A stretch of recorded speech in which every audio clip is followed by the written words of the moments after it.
Nadav, or Principal Z, which is also really cool. I really appreciate the late time it is at that side of the world. Before we get started talking about blockchain and education and teaching, do you want to tell me a little bit about yourself? And you can start from anywhere you want to start. Sure. So I think where this journey starts is where I'll start. I experienced a bunch of different types of education growing up. I grew up in the Rudolf Steiner schools with the Waldorf schools, they're called, and studied in France for a while and went to public school, the International Baccalaureate program. So growing up, saw different models of education. And then by the late 90s, I was a software engineer and I was exploring how to decentralize media with a few software engineering buddies. And that's how I ended up here. My family's from all over the place. My mom was born in the Philippines, grandparents in Egyptian. I was born in Israel, my father in France, my brother lives in Argentina, my wife's Japanese. Like my uncle says we move a lot because we can't afford to travel. But yes, I've also got to experience a lot of stuff just being with family. And yeah, no, we'll get into see. I don't know what else is relevant, but we'll dive into different areas of my past, I'm sure, as we get into it. Oh, definitely. Before we get into the blockchain stuff, you moved around a lot. Would you say your view of education and the world is a lot more holistic than a lot of people would associate with America? I used to live in America 20 years ago for a good number of years. And did that influence the way you teach? It's a good question. I think that I have been that exposure to different models. The work I'm doing, I really don't see as any kind of revolution. It's more renaissance. I think we're going back to ancient ways of teaching and how the brain naturally works and how human beings naturally learn. I think the industrial model that has arrived in the past 150 years is kind of an anomaly to me. And so I was able to see that, I think, because I was exposed to some more ancient ways of teaching that were not so influenced by the industrial standardized thought process. Okay. That makes a lot of sense. Again, going back to your background, what made you make the jump from Silicon Valley engineering to teaching? That some would say that's not a big jump. Some would say it is a huge jump. Why did you decide to Yeah. become a teacher? I was a software engineer in the Valley, and then my grandparents were getting old here in New York, so I moved here to be with them as they aged. And I was working for an Israeli startup company, and we were going to be a big deal, this company. And they did actually, they ended up being a big deal, a lot of high profile names. And I was coming home on the F train at 3 in the morning, and there were ads for the Teaching Fellows program. And just something came to my mind that I love working hard. I love challenging problems, and something just crossed my mind that said, I could easily wake up 40 years from now and still be doing this, and I would be resentful if all I did was make money. And something just seeing those ads said to me, I would never be resentful if I was working for kids. And so wanting to work hard for something that was valuable, and I was young enough, I didn't have a family, so I could do something crazy like that. And so I applied for the fellows, not sure if I'd get it. And then something happened that I got the kind of my dream job offer at the same time. And so it really sent me spinning because I had this opportunity to teach and this idealistic thing, and then this job offer that's really what I was looking for. And I think that job offer is what unleashed me to go into teaching because I needed to get the offer. I don't think I needed to do the job, but I needed that validation from the private sector that I would be offered this high level position. And so I declined them, and they went, I think, 7 times back and raised the money. And each time it would take me a week to find my center again. I'd get disoriented. And then each time they would raise it, right? So I was lucky to be a teacher. When I went teaching, I really knew, and I had been tested that this is really what I wanted for me. So that was a blessing because as a teacher, I had during the hard times that entry into teaching really gave me strength and reminded, I didn't have to be reminded too much. I had gone through questioning myself 7 times going into it that I really was able to dive in and swim in the deep end the way they do with teachers in America. They just throw you in.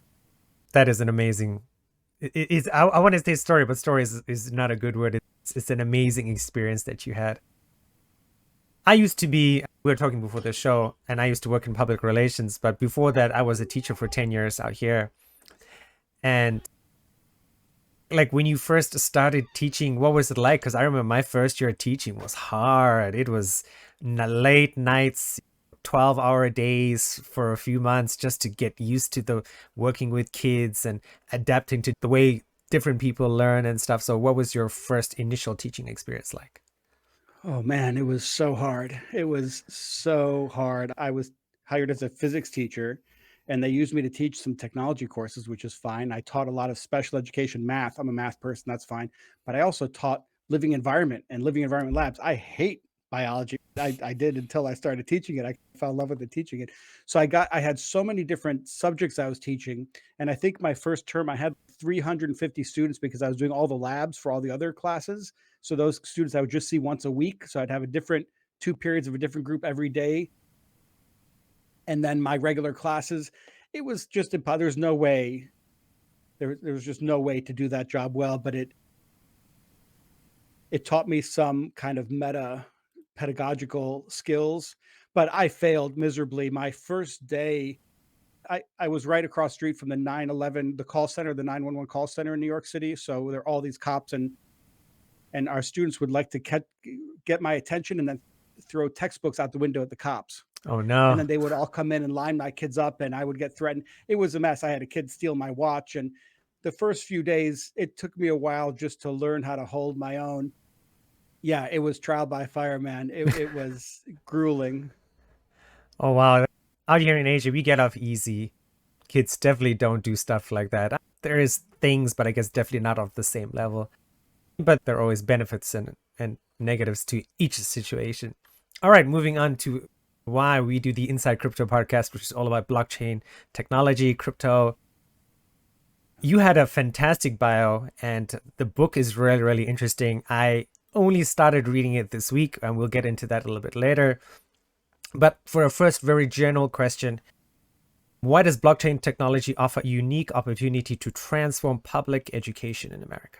So Bitcoin, if we start there, as a ledger, right? All these things are ledgers. At the very basic, that's the realization I had with some buddies, and we started looking into this, and we didn't think it would get anywhere, but it was we call it a wormhole, not a rabbit hole, that we just came out in another place and saw a different reality possible. So in the industrial model of learning, being a learner is ironically discouraged. It's compliance is rewarded over creativity and rigid curricula over curiosity. So it's really the antithesis of authentic learning. I mean, if you go back to the roots of our current high school system, it's this guy, Johann Gottlieb Fichte, that Horace Mann brought in the 1850s. Let me just read my favorite quote from Fichte. He said, education should aim at destroying free will so that after pupils are thus schooled, they will be incapable throughout the rest of their lives of thinking or acting otherwise than as their schoolmasters would have wished. Right. So they were really looking for robots. They didn't have robots. They had factories and they needed robots. It made sense. And they needed people to do the paperwork and handle the accounting. Now we're preparing kids with that standardized thinking for what AI does. So we're actually evaluating with standardized tests which kids are going to lose their jobs to AI or which kids have the skill set that will totally be decimated by AI. And so I'm a data person. I'm known among the community of principals. I'm still a principal in New York City, and I'm known as the data guy because of the innovative ways I use data. So this is really the transformation of blockchain in education, opportunity to create educational data that is not corrupt by politicians, because politicians always want the graduation numbers to go up. So they issue credits just like money. They print it easier and easier, right? So the fiat credits have no value. So then we need these outside tests, the SAT, the AP, the IB. We need all these outside systems because the high school transcript is totally corrupt and kids can get it without even knowing how to read. So the opportunity is a very simple one. It's to upgrade the high school transcript. And with that, we can incentivize project-based learning, which is an ancient way of learning. That's how, babies learn how to walk, right? The natural dopamine opioid cycle that teaches us and kindle that fire of loving to learn, rather than the current system of education. We pour things in kids and we measure what comes out. So it's a slight shift from having state controlled authorities define credits to having a decentralized community of educators who focus on the quality of student work. So that's the opportunity that blockchain brings to education. Oh, that is such a lot of awesome information. I did my university in America when I finished high school, actually. And you speak about high school a lot because I would imagine you were primarily a high school teacher. You didn't do middle school, elementary school. Never. Okay. This system, is it just what you're suggesting is just for high school, or would you imagine it like from elementary school or even kindergarten all the way through university? So it's only for 11th and 12th grade students in high school, not even for all of high school. Okay. But what that does is that's the exit criteria, the measure that we at the high school transcript, right? What we look at as we enter the working world or universities. If you change that so that it's no longer standardized test scores, but it's project based learning, that we have a gold standard transcript based on project based learning, what that does by leveraging just 11th and 12th graders who are the most capable of producing high quality podcasts and videos, by leveraging those students, the lowest hanging fruit, if we can shift the weight over to these project based credits rather than standardized credits, standardized tests, what happens is the entire food chain below that has to readjust to prepare for that 11th and 12th grade. So we are impacting Mm. from pre K to 10th grade, but we're only focusing with this high leverage play on 11th and 12th grade evaluation, which also makes it so that any student, when they're in 16, 11th grade, they can pivot. And as long as they upload these 10 credits over 11th and 12th grade, 10 credits per year, they can compete with anybody. They don't have to have gone to the right elementary school to go to the right middle school to get that transcript that has the name of the school that everybody recognizes, so that at age 5 your destiny is basically set. Here at 16 you can suddenly get serious and realize that you can produce high quality academic content and be in the running with anybody else for Stanford, MIT, or anywhere else. We're really focused on 11th to 12th grade, but that play is intended to transform all of education incentives from 0 to 11th grade.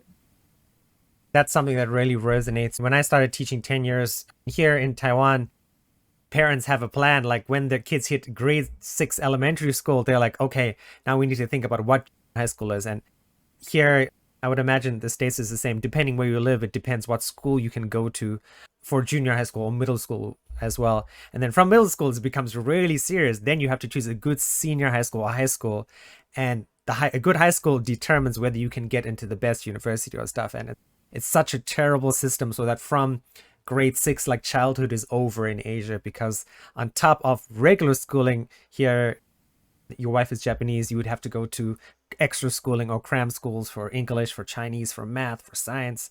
So kids go to school here like 6 days a week, and we definitely lose the advantage of the American system, which is what I felt when I was there, was the sort of creativity that does exist to a greater extent here.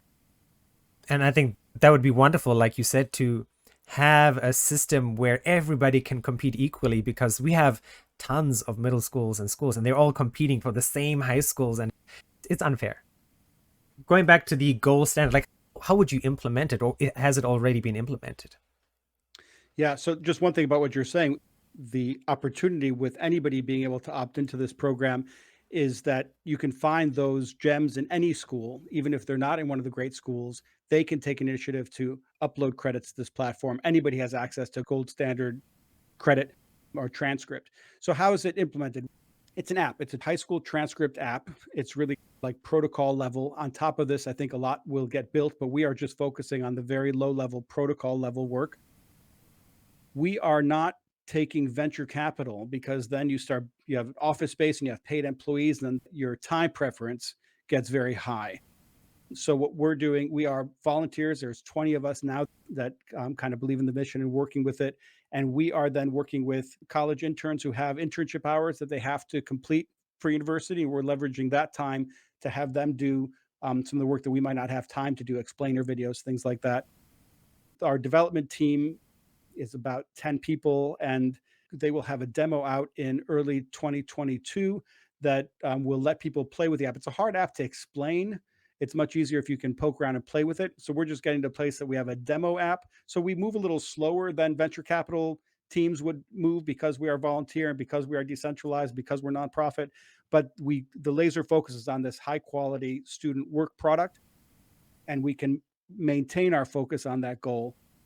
So it's moving slowly. So we would have the demo app, and then we're going to generate the Genesis block. And so the high school transcript that we're designing has QR codes, and you can verify kind of proof of work. You can verify the student's work yourself by scanning the QR code and see the piece that led to that credit. So we'll have the app running. It won't be on a blockchain initially, it'll be simulated.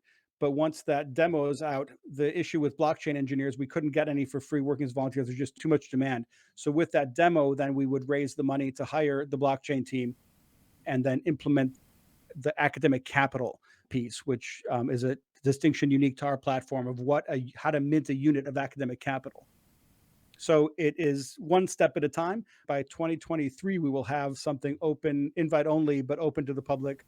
The issue is you need to have enough educators to welcome and meet the students. And so there are different players on the platform. So we're going to be invite only probably for the first few years to make sure that the different participants coming onto the platform, we pay teachers $180 an hour to evaluate work, evaluate these gold standard credits. But if they sign up and they only get one credit to evaluate every 6 months, they're going to say this is crap. Right. So we need to make sure there's enough work for the teachers to get enough money to have it be valuable for them to administer these credits, and that students can meet with the resources. So it's going to be trickle until it gets to a certain size that then we can onboard entire schools and then entire school districts. Slow process, but I think that the tortoise is going to beat the hare here ultimately. Oh, definitely. I'm excited. And I stopped teaching recently, so this is fantastic. Do you see this only being implemented at a United States level, or do you imagine gold standard high school credits taking it to Japan, where your wife's from, or where your brother is living, or do you just see this as initially in the first 10 years as an American initiative? So our team is implementing in the US because we have a ton of experience in the US. It's retired principals and administrators and people that know the US system, but we're all about setting up incentives. That's the whole model. And so what we've done is we've set up that anybody that wants to launch a similar team in any other place, we're setting up the resources for them. And then there's a royalty incentive for all the people that are launching the platform. If we succeed, all the people that are right now helping us launch this will make a good bit of money. And so we have a similar incentive set up, like a DAO, similar system set up that anybody that wants to start their kind of branch of it or their chapter of it anywhere would do that. And actually, my wife's sister, we lived in Japan when I wrote the book, and she was starting a school there. And we were seeing they have this issue that students refuse to go to school. And so we were really seeing how it would make a difference there. And the fact that she's starting a school for younger kids, but she's very much interested in launching something similar. We're very interested in incentivizing people to do this in other places where they have the expertise, where they can benefit financially. But we are going to benefit financially only from the US implementation. And we have a partner in Finland that has looked at it there. So I could imagine it being started anywhere, but I don't know enough about schools and other places to see how to make it work so that the teachers and students are incentivized properly to jump in. I mean, with everything at the moment, right? The way your system or the gold standard high school credits exist and who you're working with at the moment is you are delegating to all these people and you're managing everything on top of all your existing duties as well. How do you manage all this time commits and stuff? That's got to be hectic. Yeah, it is. And I tendered my letter of resignation just last week, and I will be full time on this project in early January. Congratulations. So yeah, it is untenable. It is I'm also a foster parent. We have kids at home and lots of things in the local community that are very important to me to engage here in Harlem. And by early January, I will spend my working hours on high school credit so that I can continue being a family man and doing the other things that are important to me. But for the past couple of years, writing the book and doing the other things, my wife has always been one of my first champions and supporters and critics. And so it's been her support. I've been leaning on her to be able to do it, frankly. That's awesome. Everyone needs somebody to support them. For people on the podcast, you guys can't see, so you should definitely watch the video, which will be out at a later date. But I have a picture that was sent to me by Nadav's team, and it says every 3 months, the anti-bias criteria selects ntNFTs. Why NFTs and what are ntNFTs? I think a lot of people know what NFTs are right now. And why Absolutely. using this for the gold standard high school credits? Yep. So our definition of academic capital. So I've been doing work with media since 1999 when I started The Sound of Mind, where the internet couldn't handle audio files yet. So we were distributing on CD magazines. but we were looking at how to decentralize. We saw that audio production was cheap enough that other people can do it, and we were trying to decentralize radio production, radio magazines. I brought that into my classroom, my physics classroom, my robotics lab. We made a documentary, and I saw that the use of video and audio recording was this very powerful metacognitive skill that accelerated learning. Our robotics team beat every other team in the city, private schools, public schools. We took the first place in robotics in the city by using video and audio in the team to help us think about our narrative and to help us reflect and condense. The editing process really helps you think about what is important, what's going on, and tell your story. So I've been doing this for 2 decades. When NFTs came out, everybody suddenly understood what I've been doing for so long. It was the first time that all I had to do is say 3 letters, and everybody got that the idea of merging media with cap. And so I'd been talking about this concept of academic capital, but it was really hard to explain. Once NFTs came out, I would just say, imagine the high school transcript, just a wallet of NFTs, right? And the student mints an NFT to get a credit. That minting the NFT has the credit be evaluated, has the work be evaluated. So it's a piece of work that they're doing. And you have 3 credit experts on the platform that evaluate the piece and then issue the NFT into their wallet or not. And so it's just and so it's an ntNFT because it's not transferable. I can't earn a credit and give it to my buddy to help him graduate high school. So it's a non-transferable NFT. And so it's kind of a dumbed down. It's a simpler technology than NFTs because you can't trade them on markets. But what it does is it creates this concept of academic capital. And so the NFTs are the credits. Anybody can earn these gold standard credits. They're very hard to earn. You get these NFTs. Now, to mint academic capital, you then get a cryptocurrency payout if you're able to mint academic capital. And the way you mint academic capital is you combine your NFT that's been approved with a community of other NFTs that are as diverse as your city as a whole. So in New York City, if we use zip code as a proxy in major metropolitan areas, zip code is a pretty good proxy for socioeconomic status because people that live near you tend to be of a similar strata. So if you can put together an NFT from each zip code, then the group of you can put them together and mint a block of academic capital, and then you get 25 years of this basic income payout in cryptocurrency. And so the idea is, I've been watching, New York City is one of the most segregated school systems in the country, believe it or not. And I've been watching adults fail to address the issue, but I know that if I incentivize the young people and said to them, hey, we will give you cryptocurrency, we will give you money if you're able to work with schools that are not producing these gold standard credits and help them produce, then you will be able to get this payout, 25 years of getting cryptocurrency issued to your wallet every month. I know that if I incentivize young people, they'll be able to meet students from other communities and help them and share resources in a way that the adults will never figure out how to do. I also know that in a digital economy, it's like teaching calculus. Learning and interacting with people who are not like you is education.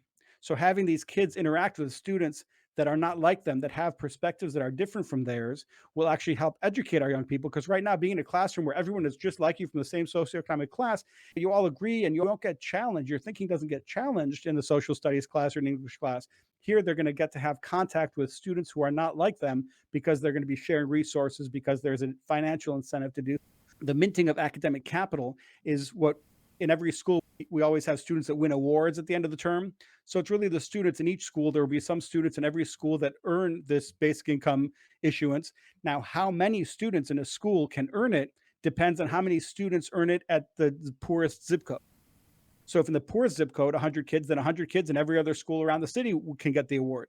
But if only one kid in the poor zip code, only one kid in every other school, because that's the only way they can form a block of these credits to mint the academic capital. Yeah, so the NFTs are just a vehicle for explaining, but it's also a very nice construct here where you take a piece of academic media. Now, if you think of, just to step back here for a second, if you think of new forms of capital, for example, social capital, how do you create social capital? You learn an algorithm, Twitter, Facebook, right? You study the algorithm and you collect whatever they measure, which is likes or retweets or whatever is their bench, whatever is data point that they're measuring. You learn how to collect those. And then that becomes a form of capital. You can actually make money, right? With advertising on Twitter, it actually becomes a source of income for you. So academic capital is similar, but it's academic. It's not which is most popular. It's not which is the right. It's which pieces are the most academic. They practice specific academic skills. And instead of uploading 100 a day, you can only upload one per month. You work the whole month with 3 revisions on this one and your teacher is revising with you, and they're incentivized as well, because if they can help you get these credits, they can then be the graders and earn that 180 bucks an hour on the platform.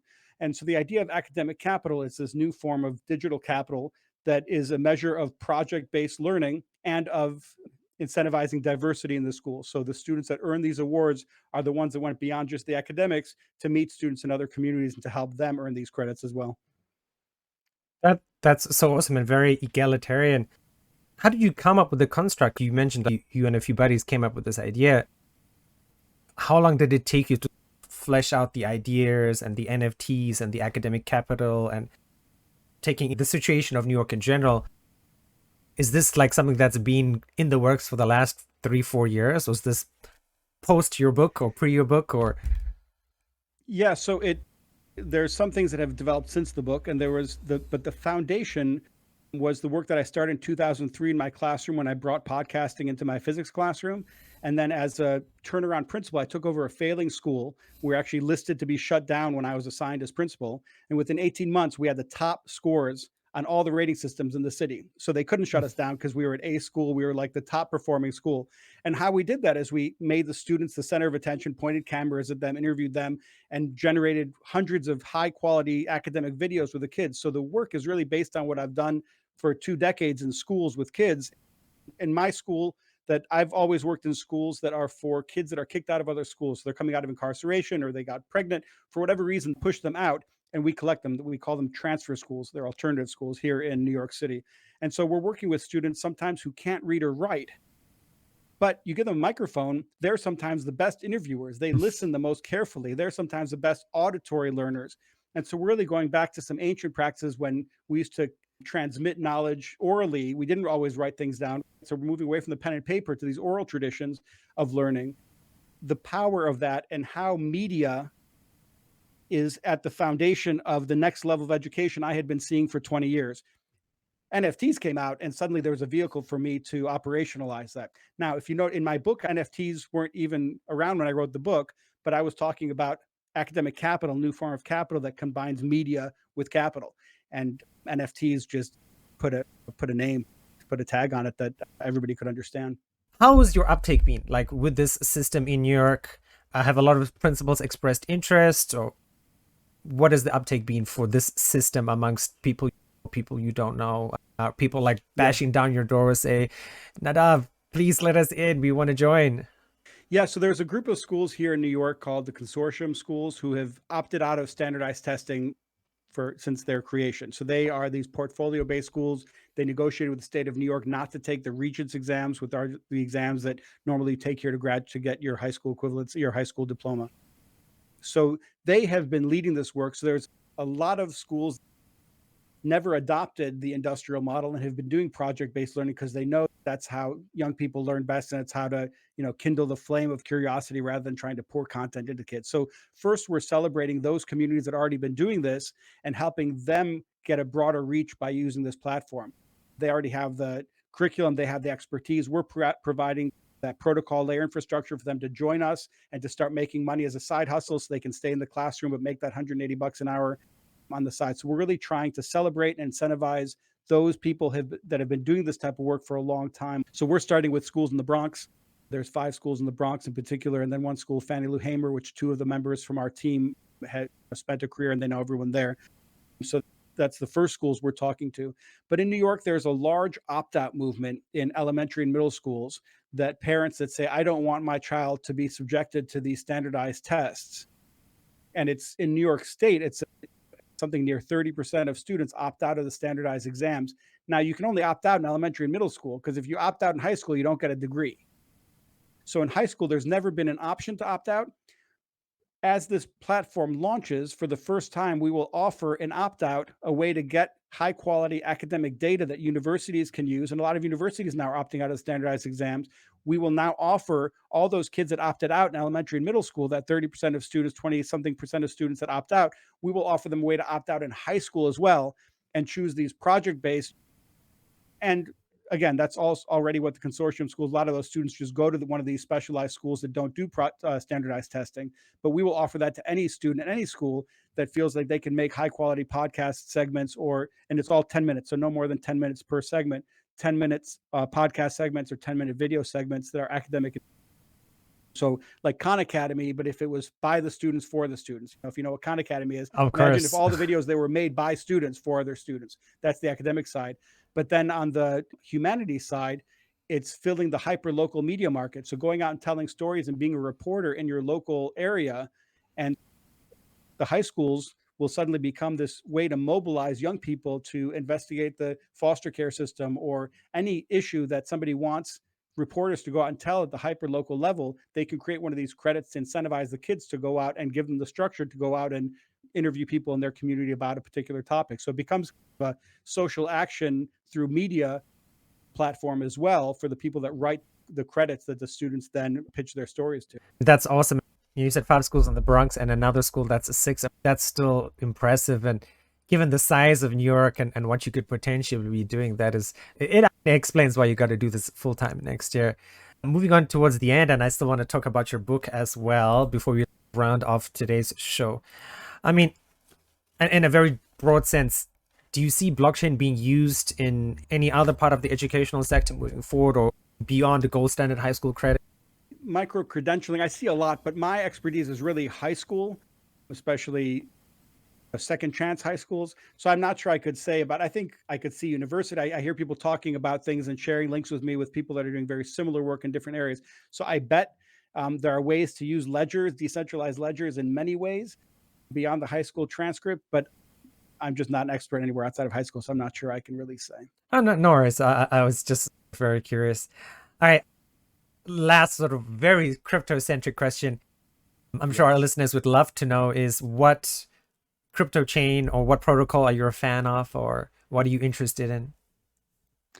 So in my journey to crypto, I'm now independently wealthy and I'm funding this project. I'll probably in the next year spend hundreds of thousands of dollars to get this project off the ground and pay my own salary. So I owe all that wealth to crypto, and it was Bitcoin. I was a Bitcoin hodler, only Bitcoin. I I didn't look at anything but Bitcoin, and that made me my wealth. Since then, in 2017, I made my first sizable bet on Binance coin, and that did very well for me.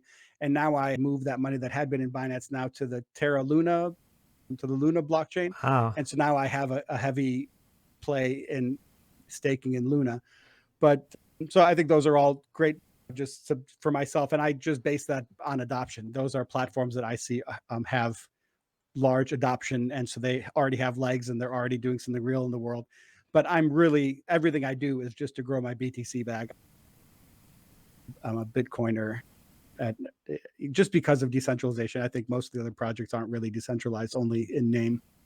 Sure, as is your BTC maxi, as they like to say in the space. Yeah, Maxi tends to come with some connotations of some aggression that I don't display, but I owe my wealth to Bitcoin and I'm thankful for it. Very cool. You got to give us a plug for the book, because as a former teacher of 10 years, for me, it's very interesting, really cool for me. I'm enjoying it. I've only read the first 27 pages as of last night. So tell us about the book for people who want to buy it. It's on Amazon. Is it on any other marketplace? Amazon, I think Barnes and Noble carries it. There's also the audio book in Audible. Oh, cool. I prefer to listen to books than read them myself. Me I'm too. not a very good reader. So I recommend the Audible version.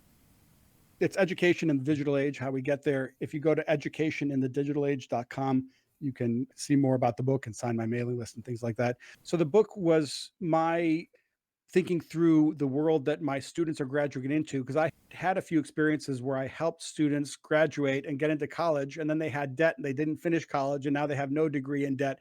And I realized I did them a disservice. And I started thinking about, okay, what do I really want my students to graduate with so that I'm preparing them for the world they're graduating into? And so the first part of the book is really the economic of inversion and what's happening to our world. And then I go into how do you apply that same inversion to credit systems and to education? What does it look like to invert education in the same way that all these other industries are being inverted? So if you want to learn about the digital economy and some of the historical content, the book does a really good job of going to that. And then the second part of the book, since we formed this company, we've taken it a bit further than what in the book I call it DNA credits. Now we're called high school credit. There are some terms in the book that I don't, but that's just really the last couple chapters. And so to get the most up-to-date content, I would read my Medium articles. I go into the details of how this transcript is built, and you can see a picture of the transcript and go if you want to go past the book. But I highly recommend the book just if you want an in-depth study of the digital economy and what it means in a world where jobs are disappearing. How do you prepare a young person to be successful in that world? I did a lot of work to answer that question. That's something I worried about I still worry about, because I still keep in touch with students and their families and stuff and the next generation of kids. Going back to the Audible version, was it narrated by yourself or was it narrated by somebody else? I narrated it myself. Oh, sweet. And just funny connection. Some of the people in the team that are launching this are my former students. Oh, wow. Wonderful. This media, they experienced the power of this. So when I started working on it, they were like, oh yeah, this is getting this out to more people. They see a clear reason to participate. So fun. They're now in their 30s and engineers and very successful. But it's fun to have that come full circle. Nice. I think I should probably tie this in as well. Has the pandemic sort of influenced or accelerated what you've been doing with gold standard high school credits and the digital economy and that sort of stuff? Because absolutely, you guys did spend a lot of time at home. Absolutely. I cannot even tell you. So I've been doing this work for 20 years of project-based learning, especially specifically media-focused project-based learning. And until the pandemic, people thought it was idealistic and naive. And so I say much less before people get the aha moment. In the past, I would get a lot more eye rolls. And the amount of interest I have since the pandemic, suddenly people saw that we could pivot quickly. We saw that something new could be possible, and they're hungry for addressing some of the inequities and some of the issues. The conditions were set by the pandemic for this to really soar. I've seen the stuff that's coming out of Western media, and I think that is where we're lagging far behind, is the implementation of all the stuff, the digital economy out here in Asia anyway. Nadav, it's been amazing having you on. I gotta say, you are an impressive speaker, and not just because you have cool podcasting equipment as well. Anything you want to plug before we end off the show? Anything you want to end off with? Up to you. Absolutely. So right now we are filling spots for our college internships. So anyone who's age 16 to 26, ideally someone who is a youth leader, a college intern, but even somebody in high school that thinks they want an internship. We have an incredible opportunity for young people to experience a company going from 0 to 1. And even if we fail, it's the type of experience that's great on a resume, and it's something you'll never forget being part of. And so I strongly recommend, if you look at my LinkedIn, it's first initial last name, so 𝔬𝕝𝕝𝕝𝕝 in LinkedIn. You'll see a flyer we posted about the internship. Send your young people to us, have them apply. It's a great opportunity. Our podcast is a majority American people, and a lot of people from Massachusetts listen. So I do know a few people from New York do listen, so at least we'll get them. But our company, we have an office in New York. It's a remote internship, so they could be anywhere. Oh, sweet. They don't have to be in New York. Okay, yeah, very cool. So that's perfect then. So I think hopefully we'll be able to send some people your way at least, or if not, right. I think people will enjoy this episode and especially with the education side of things. Very good. And thank you very much for your time. I know it's got to be almost 10 p.m. there. You probably have another long day tomorrow. So I really appreciate it. And hopefully we'll be able to catch up next year when you guys start launching and see where things are going next year. Yeah, hopefully it'll be one of the youth using the platform that you can catch up with, not with me, because I'd always prefer youth being in the front than myself. Oh, that would be very cool. Either or, maybe we could have a few people on. So I'm definitely open to anything. Sure. Yeah. All right. Thank you very much, and have a good night. Thank you. You too. Have a great day.